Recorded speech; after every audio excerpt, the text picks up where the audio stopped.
ರಾಜಗುಣ. ಏಳು ಬೀಳುಗಳ ದಾಟಿ ಗೆಲ್ಲುವುದು ಮನುಜ ನಿನ್ನ ಗುಣ.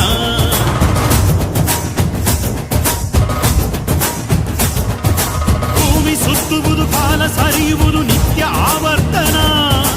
ಇಂದು ನಾಳೆಯಲು ಬಂದೆ ತೀರುವುದು ನೀನು ಗೆಲ್ಲೋ ಕ್ಷಣ.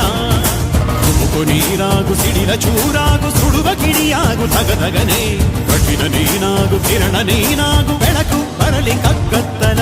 ಎದೆಯ ಸೀಳುತ್ತ ಪಯಣ ಸಾಗಲಿ ಛಲವೇ ಗೆಲ್ಲುವ ನಿಯಮ. ಪಯಣ ಸಾಗಲಿ ಛಲವೇ ಗೆಲ್ಲುವ ನಿಯಮ. ಗಗನ ನಿನ್ನದು ಭುವನ ನಿನ್ನದು. ಇಲ್ಲಿ ಹಾರಾಡಲು ಭಯವೂ ಸಲ್ಲದು. ನೀನೆ ನೀನೆ ಅತ್ಯುತ್ತಮ ನಿನಗಾರು ಸಮ.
ಪಯಣ